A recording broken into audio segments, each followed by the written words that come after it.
The next step is your searches. Searches are inquiries made on your behalf by your solicitor to various authorities that hold information about your property, the land it sits on, and factors that may directly or indirectly affect it. Searches are location specific and therefore ultimately depend on the location of the property you're buying. However, there are 3 main searches which you will always need as a minimum regardless of where your property is situated. These include a local search, environmental search, and a water and drainage search. Receipt of your mortgage offer. When your conveyancer receives the mortgage offer from your lender, we will prepare a report and it will be sent to you along with the mortgage deed for signing and returning to your conveyancer. This can sometimes be known as a legal charge form. Your mortgage deed is usually a 1 or 2 page document that, once signed, provides confirmation that you're happy to proceed based on the terms of your mortgage offer.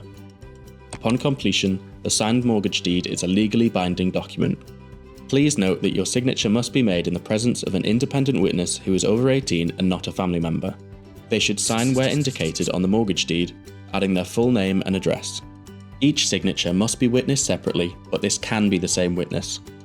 We will always need the original version of the signed and witnessed deed returned to us prior to the exchange of contracts. Raising enquiries. Your conveyancer will then begin to investigate the title and the documents received from the seller's conveyancer and will raise enquiries about the property on your behalf. These will be sent to the seller's conveyancer so they can provide the replies, usually by sending them to the seller to provide information. This can include planning or building regulation documents.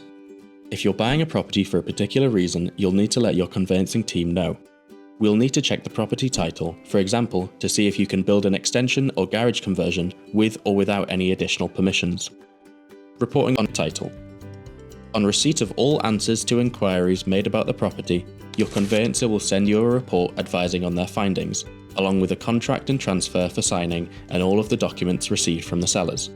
This report is really important and contains key information about your new house, so be sure to read the report carefully before signing the contract and transfer. This should also include carrying out a review of any plans showing the property that have been provided to you. Preparing contracts. If you're also selling a property during this process, one of the first key steps your solicitor handles is preparing the contract documentation.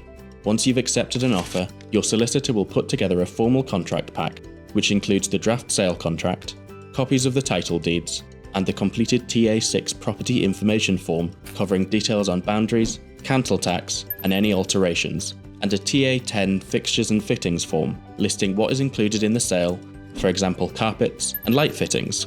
It provides your conveyancer with everything they need to review the legal aspects of the transaction.